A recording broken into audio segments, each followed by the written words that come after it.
I never imagined I'd end up back here. This farm, my family's land, passed down for generations and had been empty for years. After my grandfather died, no one wanted the place. Too many stories, too many rumors. But I figured, why not? It was mine now.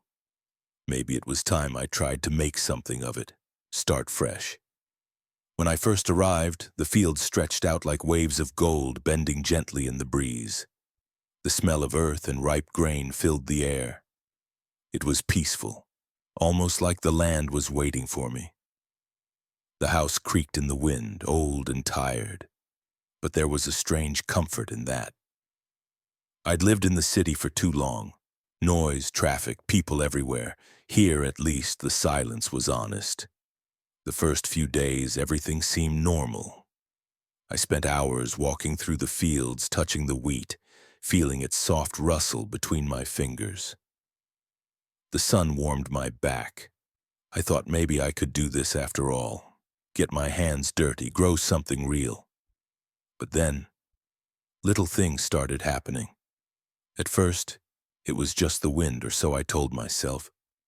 I'd hear soft whispers at the edge of the fields when the sun was low, almost like voices carried by the breeze. Sometimes I caught glimpses of shadows flickering just beyond my sight. I'd turn, but there was never anyone there, just the wheat swaying. One evening, as dusk bled into night, I was closing the barn when I saw it. A pair of glowing eyes staring at me from the grain. I froze, heart hammering. The eyes blinked, then vanished. I thought it might have been a trick of the light, a deer's reflection maybe. But the feeling of being watched didn't leave me. That night I lay awake in the old farmhouse, staring at the ceiling. The wind rattled the windows, and I could swear I heard soft murmurs like voices just beyond the walls. I told myself it was the house settling, or maybe I was just tired. But the next morning I found footprints circling the wheat field near the creek. Footprints not my own and far too large to be any animal I knew. I followed them cautiously, but they disappeared as if swallowed by the earth. Days passed, and the wheat seemed different. The stalks grew taller and thicker than any I'd seen before, almost unnaturally so. And sometimes, in the quietest moments, I could swear the grain was moving, like a living thing, shifting even when there was no wind. I spoke to a few neighbors. Though the town wasn't far, the people kept their distance. Most were older folks who'd lived there their whole lives, and when I mentioned the strange things, they only shook their heads. "That land's got a history," one woman said, voice low. "Best not to mess with what you don't understand." One evening, as the sun dipped below the horizon, I wandered out to the edge of the fields again. The wheat waved softly, a golden sea against the darkening sky. I thought I heard whispers again, but this time louder, clearer. Words I couldn't quite make out, but urgent, like a warning. I spent hours that night reading through some of my grandfather's old journals I found in the attic. Between the yellowed pages, I uncovered stories of the Watcher, a spirit said to guard the land. They said it demanded a price every harvest, a sacrifice, or the earth would turn sour and the crops fail. I laughed nervously. Old folk tales, superstition. But as I read more, the stories grew darker. Families lost, sudden disappearances, fields left fallow. The Watcher wasn't just a ghost story. It was a curse, or maybe a guardian. I wasn't sure which. The wheat fields seemed to pulse with a life of their own, as if they were holding their breath, waiting. One night I swore I saw shapes moving between the stalks, shadows that weren't mine. I felt their eyes on me, cold and unblinking. Sleep became impossible. My dreams twisted into visions of dark earth cracking open, hands reaching from the soil, whispering my name. I woke up drenched in sweat, my skin crawling with dread. I wanted to leave, to run far away from this cursed place, but something held me back. One morning I found the animals on my farm restless. The chickens wouldn't lay eggs, the cows refused to drink, and the dogs stared nervously at the fields, growling at empty air. Even the crows avoided the sky above my land. I decided to reach out to an old friend, someone who knew the local legends better than anyone. When I told him what I was experiencing, his face grew serious. "Jack, you've got to be careful. The Watcher isn't just a story, it's alive and it's watching." I didn't want to believe him. I wanted to think there was a rational explanation. Wildlife, weather, my own imagination. But as the harvest moon drew closer, the unease grew. The wheat fields seemed to close in around me, their whispers turning into voices, their shadows into figures. One night I heard footsteps behind me as I walked the fields under the silver moonlight. I spun around but saw only the dark, swaying grain. I called out, but my voice was swallowed by the night. The farm felt alive, not with life, but something older, something watching from the depths beneath the soil. The Watcher was waking up, and it was waiting for me to make a choice. Stay and face whatever price it demanded, or run and lose everything I had tried to build. Since that first night under the harvest moon, I couldn't shake the feeling that the land itself was alive and angry. Days blurred into one another as I worked the fields, but no matter how hard I tried, something felt off, like I was treading on a threadbare line between reality and something else entirely. The sun rose and set, but the shadows grew longer, darker. The wheat no longer waved softly in the breeze. It stiffened, standing tall and silent, as if holding its breath. Sometimes I caught a glimpse of movement out of the corner of my eye, figures slipping between the stalks. When I looked directly, there was nothing. One evening I noticed the strange symbols again. Carved deep into an ancient oak near the creek, they glowed faintly in the fading light. The patterns weren't just random scratches, they looked like some kind of language. Old, powerful. I ran my fingers over them and felt a coldness that crawled under my skin. I wanted answers, so I went back to the town, determined to find someone who knew more about the Watcher. The local diner was nearly empty when I walked in, except for a few old-timers nursing cups of coffee. I sat at the counter and asked about the Watcher, trying to sound casual. But the weight of their silence told me everything. Finally, an old man named Gus leaned over, his eyes dark and tired. "Son, that land's cursed. The Watcher's no joke. It's been around longer than any of us. Protects the earth, sure, but it demands a price. You pay it or it takes what it wants." "What kind of price?" I asked, voice low. He shook his head slowly. "Some folks say it's a sacrifice. Others say it's a debt you can never repay, but you don't just walk away from it. Not once you're marked." I felt a chill despite the warmth inside the diner. I wanted to believe it was just superstition, but the evidence stacked against me was too heavy.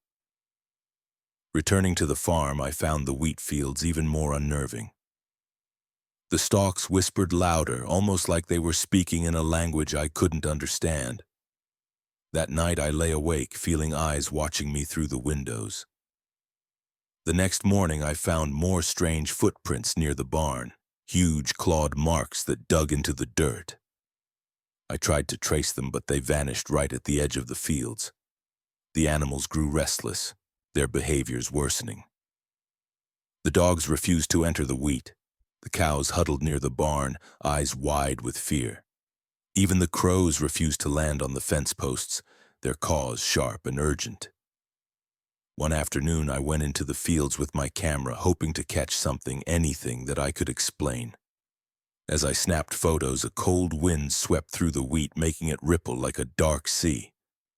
Then I saw it, a figure tall and shadowy standing just beyond the stalks. I froze, heart pounding. The figure didn't move, just watched. I raised the camera, but when I looked through the lens, the figure vanished. It was as if it never existed, except for the feeling of being hunted. That night, the dreams came back stronger. I saw the land open like a mouth, swallowing people whole. I heard their screams echoing in the dark earth. I saw my family trapped and pleading for help. I woke up gasping, drenched in sweat, the whispering voices still ringing in my ears. I couldn't ignore it anymore. I needed help, someone who knew how to deal with something beyond the natural world. The next day, I contacted an old woman named Marla, rumored to be a shaman living on the outskirts of town. She agreed to meet me by the creek near the ancient oak. When I told her what was happening, her face grew grave. "The Watcher is old," she said quietly. "It protects the land, yes, but it's tied to the earth's pain, to the lives lost here. It wants balance. When it doesn't get what it needs, it takes more." "Can it be stopped?" I asked. She hesitated. "Not stopped, but it can be appeased, with a ritual, one that asks the Watcher to spare your land. But the cost, that cost is heavy." I didn't want to hear that. I wanted a simple solution, but I knew deep down there wasn't one. Marla gave me an old talisman, carved with the same symbols from the oak tree, and instructions to prepare for the ritual on the next full moon. In the days leading up to the full moon, things worsened. The wheat fields grew darker, the whispers louder. One night I heard footsteps behind me as I walked the edge of the fields. I spun around, but nothing was there. Only the stalks, swaying in the moonlight. Then the shadows began to move closer. I caught glimpses of figures lurking just out of sight, watching me with glowing eyes. I felt trapped, hunted by something ancient and merciless. My family started to notice too. My sister called from the city, worried about me. "Jack, you sound different. Are you okay?" "I'm fine," I lied, "just tired." But I wasn't fine.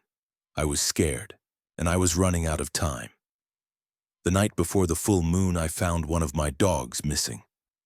The farm felt emptier, colder. The wheat rippled like a dark ocean, and I swore I heard a voice calling my name from the fields. I knew the Watcher was coming for its price, and I wasn't sure I was ready to pay it. I wasn't sure what I expected when the day of the ritual arrived. Relief? Answers? Maybe a way out of this nightmare? Instead, I felt something colder, like the land itself was holding its breath, waiting to see if I'd survive. Marla showed up just before sunset, carrying a small bundle wrapped in rough cloth. Her eyes were sharp and steady, but even she didn't hide the weight she carried. We stood at the edge of the wheat field near the ancient oak, the same place where those strange carvings glowed faintly beneath the dying light. She handed me the talisman again, a tiny charm carved with symbols older than I could imagine. "This will protect you," she said, "but only just enough. The Watcher listens to fear and courage alike." I nodded, but my hands trembled. I wasn't sure if I had either. Marla began the ritual, chanting in a language that felt older than the earth beneath my feet. Her voice rippled through the field, rising and falling like the wind, calling to something unseen. I stood frozen, the wheat whispering louder with each word. Suddenly, the ground beneath us seemed to pulse. The wheat rippled, taller and thicker than ever, shadows lengthening into shapes that crept closer and closer. I wanted to look away, but I couldn't. I felt eyes on me, cold, patient, unblinking. Then the air went still. A presence stepped out from the shadows, tall and terrible, like a man made of earth and grain. Its glowing eyes pierced right through me. The Watcher. It spoke without words, but the meaning was clear, a warning and a demand. Marla stepped forward, holding the talisman high. "We offer respect. We ask for balance. Spare this land and those who tend it." The Watcher's eyes burned brighter for a moment. The wheat bent and twisted, forming a swirling vortex around us. I felt my knees weaken, the power of something ancient pressing down. "The ritual wasn't over," Marla whispered. "There must be a sacrifice." My heart slammed against my ribs. A sacrifice? What did that mean? Who or what would I lose? The watcher's gaze fixed on me, unyielding. I realized then it wasn't asking for something abstract. It wanted me. Fear clawed through me like cold fingers. I thought of my family, of the life I wanted to build here, and of the price I might have to pay. I wasn't ready to give up. Marla's voice was urgent now. You can refuse, but the land will suffer. The crops will die, the animals will vanish. The watcher will take what it wants anyway. I felt trapped, caught between survival and sacrifice. That night I barely slept. I kept hearing whispers, feeling the earth shift beneath my feet. The wheat swayed even when there was no wind. The watcher was waiting, patient and terrible. In the morning I found the farm in chaos. Animals scattered or missing. The sky darkened with thick clouds. The earth beneath the fields cracked like dry skin. I knew the watcher was angry. I went to Marla again, desperate for another way. There might be, she said slowly, but it's dangerous. To bind the watcher, you need to offer something precious, not blood, but memory, something that ties you to the land forever. I didn't understand at first. Then she explained. To keep the watcher appeased without a living sacrifice, I'd have to give a part of myself. My memories, the parts that made me who I was. It sounded impossible. How do you give up your past, your identity? But the alternative was worse. We prepared the binding ritual for the next night under the dark sky. Marla warned me the process would be painful. Losing pieces of my memory would be like losing parts of my soul. That night, standing in the fields, the wheat towering above me like walls, Marla chanted again, her voice weaving through the darkness. I held the talisman tight, feeling its cold weight against my palm. The watcher appeared once more, its eyes burning bright with hunger. I closed my eyes and focused on the memories I loved most. My childhood running through these fields, my grandfather's laugh the first time I held my sister's hand. One by one they slipped away, fading like mist. Pain tore through me, sharp and deep, but I didn't stop. I gave the watcher what it demanded, my memories, my connection to the land. The wheat bowed around me, a soft hum filling the air. The watcher's eyes dimmed, then vanished into the shadows. The fields stilled. I opened my eyes, feeling empty and hollow, like I'd been hollowed out from the inside, but the land was safe, for now. Over the next days, I struggled with the void inside me. Faces and names blurred. Moments I once treasured felt distant and unreal. I was a stranger to myself. The farm looked peaceful again, but something was broken. Me. I knew the watcher would return someday, and when it did, I might not be strong enough to face it. The wheat swayed gently in the breeze, whispering secrets I could no longer hear. And the night stretched on, dark and endless, as I stood alone in a field of gold watching the horizon. After the binding ritual, I thought the worst was over. I was wrong. The emptiness inside me grew every day, swallowing memories, twisting my mind. I couldn't remember the way home sometimes, or my sister's face clearly. The farm felt distant, like a dream I was fading out of. But the watcher's presence never truly left. It was in the silence between the rustling wheat, in the cold breath of the wind, in the shadows that grew longer at dusk. One night I woke to a whisper calling my name, soft, urgent, impossible to ignore. I followed it through the fields, guided by that voice deeper than the roots of the earth. The wheat closed around me like walls, and I was swallowed by darkness. I found myself at the old oak tree where the symbols glowed faintly again. There the ground was broken open, revealing a hollow beneath. I felt pulled toward it, as if the watcher wanted me to enter. Fear gripped me, but something darker compelled me forward. I crawled into the earth, the walls cold and damp, the air thick with the scent of decay and wildflowers. It was like entering a world beneath our world, timeless, silent, alive. In that darkness, memories surfaced, some mine, some not. Faces of those who had vanished, whispers of sacrifices made long ago, warnings buried in time. I realized the Watcher wasn't just a protector. It was a keeper of secrets, a judge of souls, a hunger that had fed on this land for centuries. Suddenly I wasn't alone. Shadowy figures moved in the dark, their eyes glowing dimly. They reached out, hands like roots and soil, pulling me deeper. Panic surged, and I scrambled back toward the light. As I emerged from the hollow, the wheat stalks bent and swayed violently, as if the land itself was angry at my escape. I ran back to the farmhouse, breathless and shaking. Days passed in a haze of fear and confusion. The land felt alive in ways I couldn't explain, creaking, groaning, whispering secrets no one else could hear. I started seeing things. Glimpses of figures in the fields, faces in the grain, shadows moving just beyond sight. At times I thought the Watcher was watching me through my own eyes. My family grew worried. My sister tried to reach me, but I pushed her away, afraid I'd drag her into this nightmare. One evening, Marla came back. She looked tired, haunted by the things she'd seen in the fields. "The Watcher's hunger isn't sated," she said quietly. "Your sacrifice bought time, but the debt remains. It wants more, and it will take it, one way or another." I asked if there was any way to end this forever. She shook her head. "Some debts are eternal, but there might be a way to trap it, to bind it beyond the land if you're willing to risk everything." She handed me an ancient book, heavy and worn, filled with rituals and warnings. As I studied it, the farm grew darker. Crops wilted, animals vanished.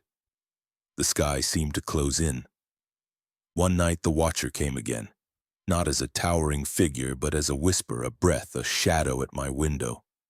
It promised release from the pain, freedom from the emptiness. All I had to do was step into the fields at midnight, give myself over completely. I was terrified, but also desperate. The clock struck midnight. The moon cast long shadows over the wheat. I stepped into the field, the stalks whispering like old friends and cruel strangers. The Watcher appeared, calm and terrible, eyes burning with ancient fire. I opened the book, recited the binding spell Marla taught me.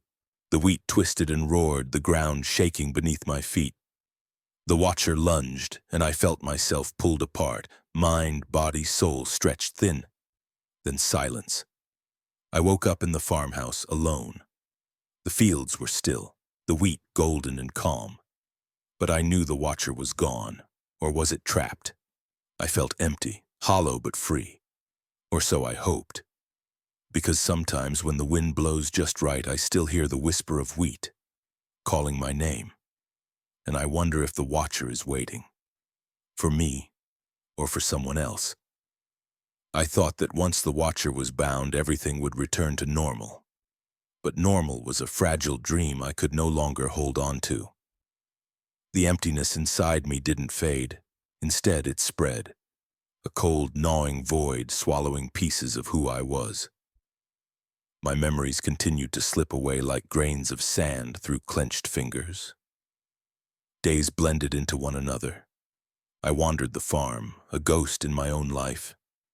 The wheat swayed gently in the breeze, but sometimes I caught glimpses, figures moving just beyond my vision, eyes watching me from the shadows. The silence was no longer peaceful. It was waiting, watching, breathing. My family tried to reach me, my sister's voice, soft and pleading, cut through the fog in my mind. But every time I looked at her, the lines of her face blurred, details slipping away like the memories I'd lost. I wanted to hold on to her, but the emptiness inside made it impossible. Marla came again, her eyes heavy with sorrow.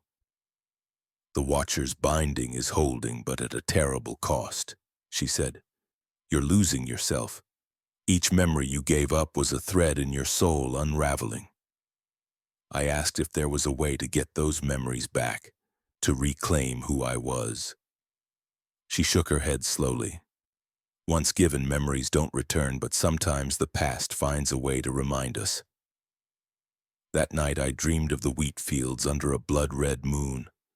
The watcher stood tall and silent, its eyes glowing like embers. It reached out to me, not with malice, but with something almost human. It showed me visions, faces of those who had disappeared, families broken, lives taken by the land's ancient hunger. I woke gasping, drenched in sweat. The dream felt like a warning. Over the following days, strange things happened. Objects moved on their own. Whispering voices filled the corners of the farmhouse. I saw shadows flicker in the window pane, and sometimes in the mirror my reflection didn't move with me. The emptiness inside wasn't just in my mind anymore, it was creeping into the world around me. One evening, Marla found me staring blankly at the fields, the sky dark and heavy with storm clouds. She took my hand gently. "There's one more thing you need to understand. The Watcher is bound to the land, but the land is bound to us. All of us. Our memories, our history, our pain." I realized then that the land wasn't just a place, it was a living thing connected to the people who had lived and died there. The sacrifices, the rituals, the hunger. They were all part of a cycle older than time. Marla told me about a way to break the cycle, a ritual to free the land from the Watcher's curse forever. But it would mean giving up something precious, something more than memories. I didn't know if I could do it. As the full moon approached again, the wheat fields grew restless. The air was thick with anticipation. The night of the ritual, Marla and I stood beneath the ancient oak tree. The earth trembled beneath our feet as we began the ceremony. I felt the weight of the past pressing down, the faces of those lost watching silently. The ritual was exhausting, pulling at every fiber of my being. I gave what I had left, my hope, my fears, my very essence. As the final words left my lips, the ground cracked open, releasing a rush of wind and light. The Watcher's eyes appeared one last time, filled with sorrow rather than anger. Then silence. The wheat stopped whispering. The air grew still. For the first time in months, I felt whole again. But as I looked at the stars above, I knew the land had changed, and so had I. The Watcher was gone, but its story was now part of me, and the wheat would always remember. The night after the ritual, the farm felt strangely quiet, too quiet, like the world was holding its breath, waiting for something, waiting for me to break. I lay awake, staring at the ceiling, feeling the weight of everything I'd lost and everything I'd given away. The memories I'd sacrificed in the binding ritual were gone, but something deeper remained. The shadows in my mind, the cold hollow that no light could fill. The wheat fields no longer whispered, but their silence was heavy, almost deafening. I walked out under the moonlight, the stalks golden and still, and for a moment I thought the nightmare was finally over. But it wasn't.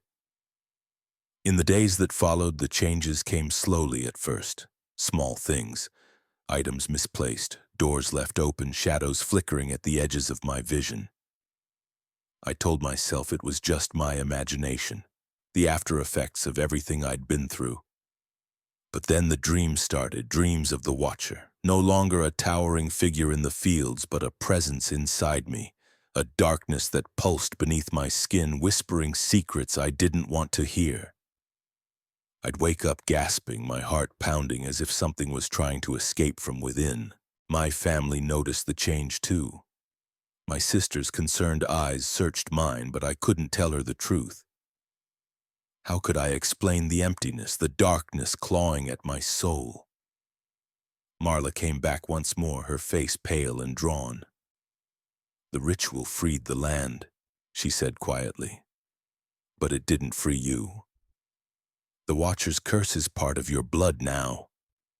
I wanted to scream, to fight, to run, but I was trapped in my own body, in my own mind. I started to see things that no one else could. Figures lurking at the edge of vision, voices carried on the wind calling my name. faces in the grain that vanished when I blinked. I tried to write it down, to make sense of the madness, but the words blurred on the page like smoke. One night I found myself drawn back to the old oak tree. The earth beneath it was cracked and scorched, a scar on the land where the ritual had taken place. There I saw the Watcher, not outside me but inside. A shadow twisting in my reflection, a whisper in my thoughts. It told me a story of endless cycles, of sacrifices made to feed the land's hunger, of souls trapped between worlds. I realized then that the Watcher was not an enemy, but a part of the land's soul, a guardian and a prisoner both. And now it was part of me. The days grew darker. The wheat turned black under the heavy sky. The farm decayed as if time itself was rotting. My family left one by one, unable to bear the curse that clung to this place, and I stayed, alone, a watcher in the grain. Some nights I hear the wind carry voices calling, pleading, warning. And I know the cycle will begin again, because the land remembers. The Watcher never truly leaves, and neither can I. It's been months since I last walked through those fields. The farm is abandoned now, swallowed by wild grass and silence. The wheat is gone, replaced by weeds and shadows. Sometimes I wonder if it was ever real, the Watcher, the rituals, the emptiness inside me. But the scars run too deep, both on the land and in my soul. I've tried to move on, to forget. But the land calls me still, in dreams and whispers carried on the wind.